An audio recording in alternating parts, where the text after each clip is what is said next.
मनापासून स्वागत करतो आणि प्रवीण पवारांना विनंती करतो की त्यांनी या पत्रकार परिषदेला संबोधित करावं. भाऊ, पहिला प्रश्न असा आहे की नालासोपाऱ्यामध्ये एक घटना घडलेली आहे. तुमचे राष्ट्रीय सरचिटणीस विनोद तावडे जे आहेत त्यांना आरोप जो आहे तो त्यांच्यावरती झालेला आहे आणि त्यांना आता अडकवून ठेवलेला आहे बहुजन विकास आघाडीचे सगळे कार्यकर्ते. एक बघा, विनोद तावडे हे भारतीय जनता पार्टीचे राष्ट्रीय सरचिटणीस आहेत आणि एक राष्ट्रीय नेता, राष्ट्रीय सरचिटणीस एका विधानसभेमध्ये जाऊन पैसे वाटू शकतो, पाकिटं वाटतोय, हा आरोपच मला हास्यास्पद त्या ठिकाणी वाटतोय. आपण बघाल, कालपासून महाविकास आघाडीनं या ठिकाणी निवडणूक आपल्या हातातून गेले हे त्यांच्या वर्तनातून, त्यांच्या वागण्यातून दिसून येते. उद्याच्या होणाऱ्या निवडणुकीमध्ये आपला पराभव स्पष्ट समोर दिसतोय. लोकसभेच्या निवडणुकीमध्ये खोटं नॅरेटिव्ह सेट करून लोकांच्या मनामध्ये काही अंशी संभ्रम निर्माण करून महाराष्ट्रात थोडे यश मिळाले. आता या निवडणुकीमध्ये कालपर्यंत प्रचार संपेपर्यंत त्यांनी सभांच्या माध्यमातून, सोशल मीडियाच्या माध्यमातून काही परसेप्शन सेट करण्याचे प्रयत्न केले, परंतु ते सबसेट अपयशी ठरले. आम्ही सत्ताधारी पक्ष म्हणून किंवा महायुती म्हणून त्यांचे सगळे नॅरेटिव्ह त्या ठिकाणी चुकीचे आहेत हे सांगण्यात यशस्वी ठरलो. विकासाच्या मुद्द्यावर केंद्र सरकारने काय केलं, राज्य सरकारने काय केलं हे सांगितलं. भविष्यामध्ये आम्ही राज्य सरकार आमचं आल्यावर आम्ही काय करणार आहोत, कशा प्रकारे महाराष्ट्राची प्रगती होणार आहे हे आम्ही त्या ठिकाणी सांगितलं. परंतु आता महाराष्ट्रात ज्या योजना दिल्या, लाडकी बहीण योजना असेल, मी महाराष्ट्रभर फिरतोय, कालच मी शिर्डीला होतो, जवळपास 10,000 महिला त्या ठिकाणी उपस्थित होत्या. लाडकी बहीण असेल, लाडका भाऊ असेल, प्रशिक्षण योजना 10,000 पर्यंतची, शेतकऱ्याची कर्जमाफी असेल, वीज बिल माफ असेल, अशा अनेक योजना या ठिकाणी आज महाराष्ट्रातल्या मतदारांना प्रभावित करणाऱ्या ठरल्यात, विश्वास देणाऱ्या ठरल्या आणि त्याच्यामुळे या योजनांना विरोध करणारं विरोधी पक्ष आहे. कारण देवेंद्रजींच्या काळातल्या प्रकल्पांना स्थगिती देण्याचं काम स्थगिती सरकार म्हणून उद्धवजींनी ओळख केली, परंतु शिंदे साहेबांच्या नेतृत्वाखाली प्रगती आणि गती या सरकारने घेतले आणि महाराष्ट्राच्या जनतेच्या मनामध्ये आज ठाम आहे की हेच महायुतीचं सरकार आपल्याला हवंय.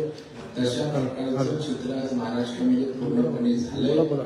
म्हणून अशा प्रकारे स्ट्रॅटेजी करून अनिल देशमुखांच्या गाडीवर दगड मारा. आता भारतीय जनता पार्टीचं दगड हातात घेणं आणि दगड मारून कोणाला रक्तपंबाळ करणं ही संस्कृतीच नाही, स्वभावच नाही. त्याच्यामुळं दगड कुणी मारल्यात हे येईल यथावकाश चौकशीतून बाहेर. आम्ही चौकशीची मागणी केली. आता वसईला झालेला प्रकार, नालासोपाऱ्याला तशाच प्रकारचा प्रकार आहे. आपल्या पायाखालची वाळू घसरते म्हणून आता उरलेल्या 1-2 दिवसात आपल्याला काही करता येते काय, महाराष्ट्रातलं वातावरण संभ्रमित करून काही निवडणुकीच्या दृष्टीनं आपल्याला वातावरण आपल्याला वळवता येते का आपल्या बाजूला, याच्यासाठी केविलवाना, दुर्दैवी आणि हतबलतेतनं त्यांचे हे प्रयोग होत आहेत. परंतु तिथं जी बॅग सापडलेली आहे त्या बॅग मधून पैशाचं पाकिट जे आहे ते बाहेर त्या बहुजन विकास आघाडीच्या कार्यकर्त्यांनी काढताना व्हिडिओमध्ये दिसतंय. आणि दुसरीकडे एक डायरी सुद्धा क्षितिज ठाकूर जे आहेत ते आता दाखवत आहेत. त्यांचा असा आरोप आहे की त्या डायरीमध्ये किती पैसे दिले हे लिहिलेलं आहे, असंही आरोप. आता ही डायरी तुम्ही बघितली नाही, मी बघितली नाही. क्षितिज ठाकूर आमचे विरोधक आहेत, ते का आमच्या बाजूने बोलणार नाहीत, कोणी डायरी संविधानासारखे काही सांगणार नाहीत. त्याच्यामुळं त्यांना आरोप करणे स्वाभाविक आहे. त्यांनाही त्या ठिकाणी आता आमचा उमेदवार राज्यात नाही, अगदी ताकदीनं त्या ठिकाणी लढतोय, जिंकेल अशी स्थिती आहे. आणि त्याच्यामुळे आज बघा, शेवटचा दिवस असताना अख्ख्या भव्याची लोक त्या ठिकाणी हॉटेलला घेराव घालून तिथे बसले, कारण त्यांच्यासाठी हा शेवटचा पर्याय आहे. त्याच्यामुळे कुठले पैसे नाही, कुठली बॅग नाही, कुठली डायरी नाही, डायरीत काही लिहिलेलं नाही. आणि मी आपल्या माध्यमातून सांगतो ना, या प्रकरणाची निवडणूक आयोग चौकशी करेल, पोलीस खातं चौकशी करेल, क्षितिज ठाकूर आमदार आहेत, आपले आप्पा तेही आमदार त्या ठिकाणी आहेत, ते मागणी करतील ना. मला वाटतं लोकशाही आहे, लोकशाहीमध्ये सगळ्या गोष्टी त्या ठिकाणी यंत्रणा आहे, त्या यंत्रणा काम करत असतात. आपण कायदा हातात घेऊन न्याय मागायचा नसतो, त्याच्यामुळे त्यांनी कायदा हातात घेऊ नये.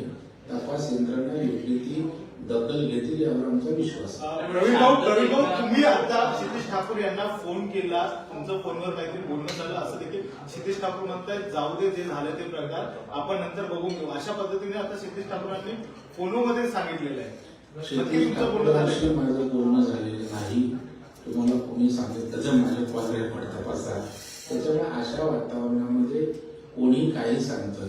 मला वाटतं आपण निवडणूक आयोगावर विश्वास ठेवू, आपण पोलिसांवर विश्वास ठेवू आणि आपण करू ना. आमचे नेते असले तरी काय, त्यांना कायदा सगळ्यांना समान ना. योग्य ती चौकशी करतील, त्याच्यामध्ये सत्य असेल तर दखल घेतील. परंतु मला वाटतं अगोदरच साफ करत मोहीम थोपटण्यात काही अर्थ नाही. माझा पूर्ण दावा आहे, निवडणूक हातात नाही गेली, महायुतीचं सरकार येते आणि त्यामुळे टोकाचं फ्रस्ट्रेशन आलंय. आता मी एका चॅनलवर सुषमा अंधारे बोलत होता, एवढा उद्वेगनी, एवढा आकांतांडव होतं. मी त्यांना म्हटलं, कालपर्यंत सभा होत्या, सभांमध्ये म्हटलं मुद्दे राहिले, तुम्ही आता टीव्हीच्या माध्यमातून गरळ ओढताय. तर मला वाटतं हे आता शेवटचा आज दिवस आहे, आजची रात्र आहे. माझं तर आपल्या माध्यमातून, मीडियाच्या माध्यमातून राज्याच्या निवडणूक आयोगाला विनंती आहे, माझी राज्याच्या पोलिसांना विनंती आहे की अशा प्रकारे घटना कोण घडवत असेल तर त्यावर बारकाईने लक्ष ठेवा.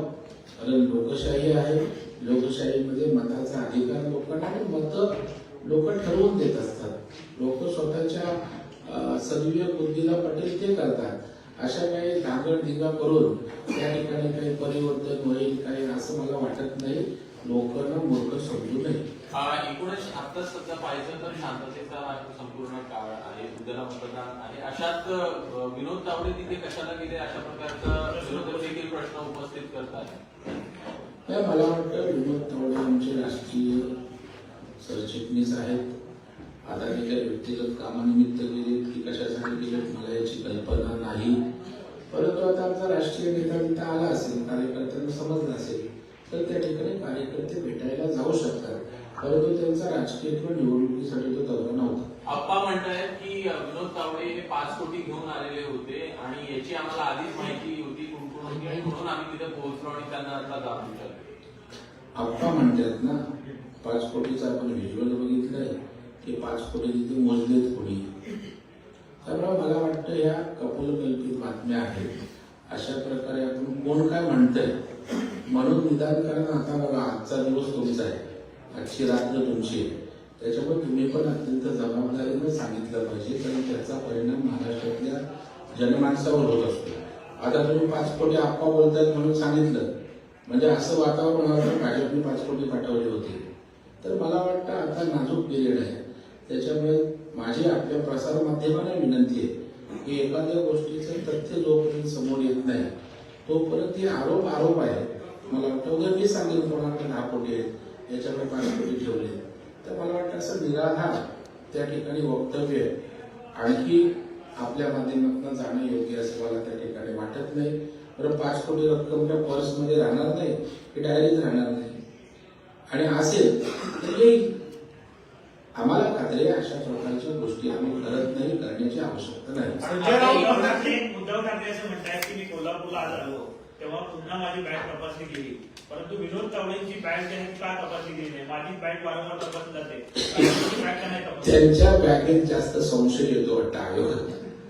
मी अनेकदा आपल्याला म्हटलो की उद्धव ठाकरे यांना काही स्पेशल दर्जा नाहीये की उद्धव ठाकरे साहेबांची बॅग त्या ठिकाणी कोणी तपासू नये, असं काही संविधानात घटनेत कुठेही नाहीये.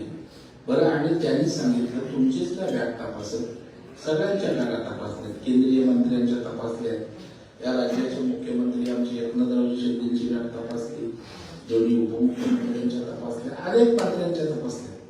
मी परवा दौऱ्यावर होतो त्यावेळेला कराडला माझी बॅग तपासली. त्याच्यामुळं आपली बॅग तपासणी हा काय आपला इगो किंवा अहंकार असता का म्हणे. नॅशनल त्यांचे निवडणूक आयोगाचं कर्तव्य आहे ते पार पाडतायत. आपण त्याला मदत केली पाहिजे.